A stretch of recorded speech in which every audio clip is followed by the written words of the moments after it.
Hello दोस्तों, मकर संक्रांति भारत के प्रमुख पर्वों में से एक पर्व है।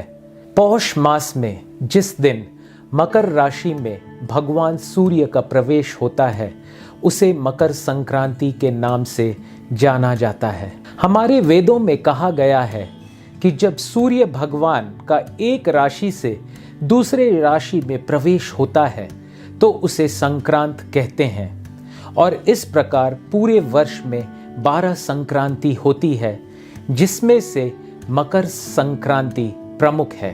मकर संक्रांति से फसलों के पकने का समय शुरू होता है और इस समय नई फसलों की पूजा होती है, इसलिए ये किसान के लिए भी एक बहुत महत्वपूर्ण पर्व है। मकर संक्रांति के दिन सूर्य की किरणें हमारे शरीर के लिए और त्वचा के लिए बहुत ही लाभदायक होती है और इससे मल्टीपल हेल्थ बेनिफिट्स भी साइंटिफिक जर्नल्स में पब्लिश्ड है। मकर संक्रांति के दिन भगवान सूर्य उत्तरी गोलार्ध में प्रवेश करते हैं, इसलिए इसे उत्तरायण भी कहा जाता है। 14 जनवरी मकर संक्रांति के दिन से यह शुरू होता है और 16 या 16 जुलाई अर्थात कर्क संक्रांति के दिन जब सूर्य भगवान का प्रवेश कर्क राशि में होता है उस दिन उत्तरायण समाप्त हो जाता है। दक्षिणायन उत्तरायण का विपरीत होता है। दक्षिणायन में सूर्य भगवान की कर्क राशि से मकर राशि की ओर गति होती है, अर्थात उत्तर से दक्षिण की ओर की गति होती है। भीष्म पितामह महाभारत के युद्ध में बाणों की शैया पर लेटे हुए थे और चूंकि उनको इच्छा मृत्यु थी, वह उत्तरायण का इंतजार कर रहे थे। अपनी शरीर को त्याग करने के लिए उन्होंने मकर संक्रांति का दिन चुना और इसी दिन गंगा जी भी स्वर्गलोक से भूलोक में अवतरित हुई थी। उत्तरायण में सभी प्रकार के यज्ञ और पुण्य कर्मों को किया जाता है, क्योंकि उत्तरायण में देवताओं का एक दिन होता है और दक्षिणायन में देवताओं की रात्रि होती है। जिस प्रकार 24 घंटे में 12 घंटा दिन और 12 घंटा रात्रि होती है, उसी प्रकार पृथ्वी का 6 महीना देवताओं का 12 घंटा अर्थात दिन का समय और उसी तरह पृथ्वी का दूसरा 6 महीना अर्थात देवों का 12 घंटा रात्रि होता है। यानी कि हमारे एक साल में देवताओं का एक दिन पूरा होता है। दक्षिणायन में सर्दी ऋतु और वर्षा ऋतु होता है। दक्षिणायन में आकाश बादलों से भरा हुआ होता है। साधना की दृष्टि से दक्षिणायन का समय शुद्धि के लिए होता है और उत्तरायण का समय आत्मज्ञान। मकर संक्रांति पूरे भारतवर्ष में मनाया जाने वाला पर्व है।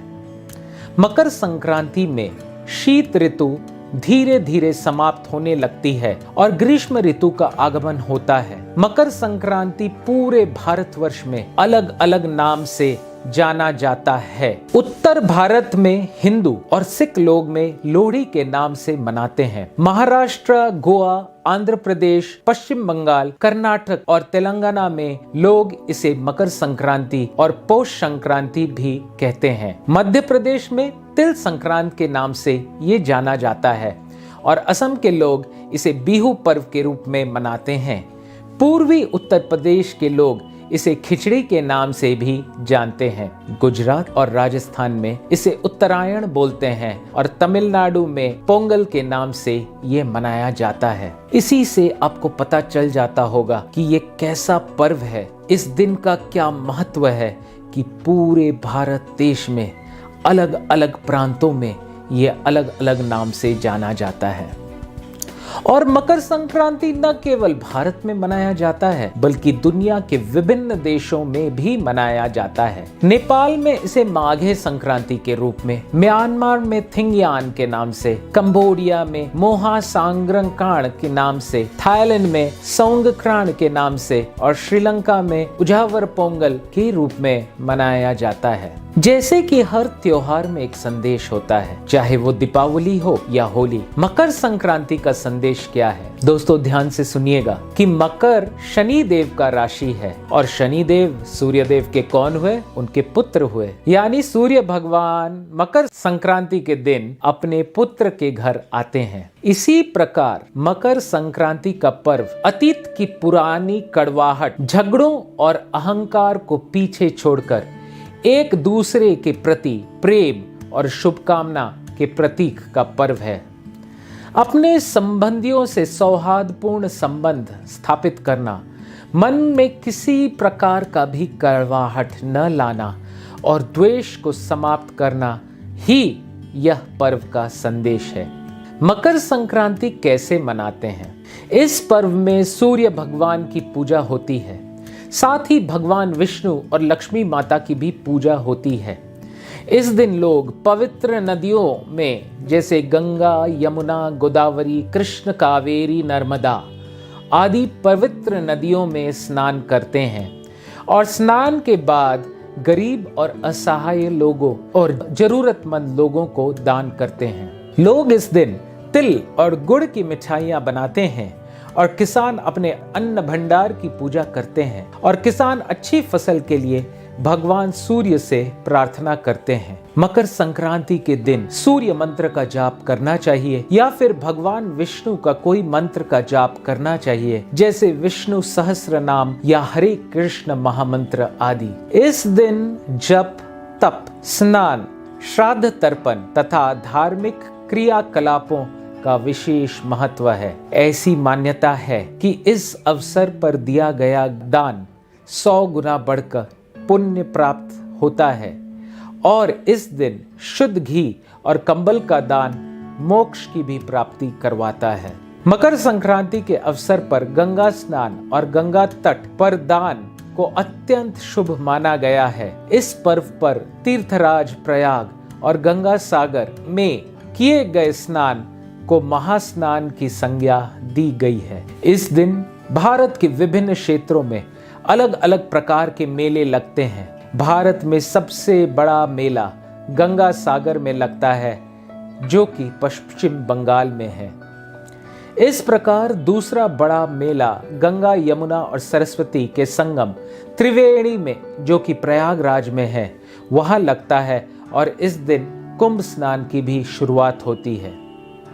भगवत गीता के 8वें अध्याय के 23 से 26वें श्लोक में बताया गया है कि जो लोग उत्तरायण में शरीर छोड़ते हैं उनका पुनः मृत्यु लोक में जन्म नहीं होता और वह स्वर्ग लोक में जाते हैं, और जो लोग दक्षिणायन में शरीर छोड़ते हैं उनका पुनर्जन्म होता है। और इस प्रकार मकर संक्रांति का विशेष महत्व है, लेकिन शुद्ध भक्त ये सबसे पार है और परे है। मकर संक्रांति के दिन सूर्य उदय से सूर्य अस्त की अवधि दिव्य चेतना से परिपूर्ण होती है। इस अवसर पर जप, तप, ध्यान करने से बहुत लाभ होता है।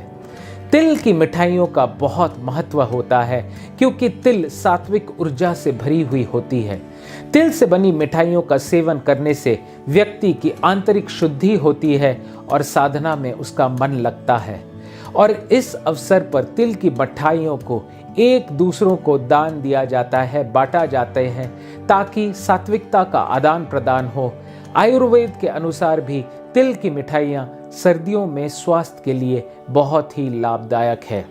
पद्म पुराण और भागवत पुराण में सूर्य भगवान का महत्व और संक्रांति के दान का महत्व को समझाया गया है। भागवत के 12वें स्कंद के 11वें चैप्टर के 30वें श्लोक में कहा गया है, एक एव ही लोकानां सूर्य आत्मदिक्रिर धड़ी सर्ववेद क्रिया मूलम ऋषभिर बहुदूहितः।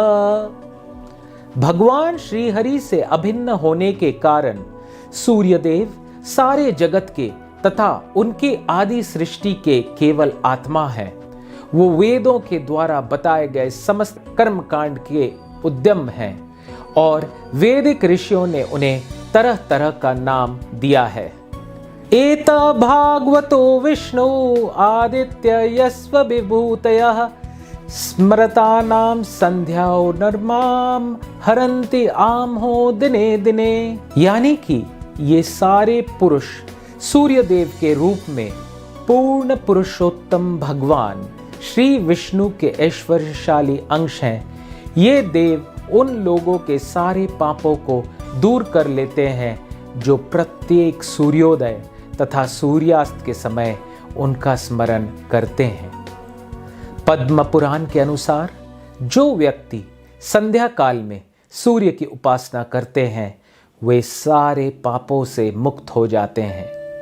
सूर्य की उपासना करने मात्र से मनुष्य को सब रोगों से छुटकारा मिल जाता है और जो सूर्य की उपासना करते हैं वे ही लोक में और परलोक में भी अंधे, दरिद्र, दुखी और शोकग्रस्त कभी नहीं होते। पद्म पुराण के अनुसार सूर्य 12 स्वरूप धारण करके 12 महीना में 12 राशियों में संक्रमण करते हैं। उनके संक्रमण से ही संक्रांति होती है, जिसको प्रायः सभी लोग जानते हैं। मकर संक्रांति के सूर्योदय के पहले स्नान करना चाहिए, जिससे 10,000 गोदान का फल प्राप्त होता है। उस समय किया हुआ तर्पण दान और देव पूजन अक्षय होता है। दाता को प्रत्येक जन्म में उत्तम निधि की प्राप्ति होती है। वस्त्र दान करने से शरीर में कभी दुख नहीं होती। माघ मास के शुक्ल पक्ष की तृतीय मनवंतर तिथि इसे कहते हैं। इस दिन ही किया हुआ दान अक्षय होता है। तो निष्कर्ष ये है मकर संक्रांति के बारे में कि मकर संक्रांति का पर्व खुशी, आनंद और पारस्परिक सौहार्द का पर्व है।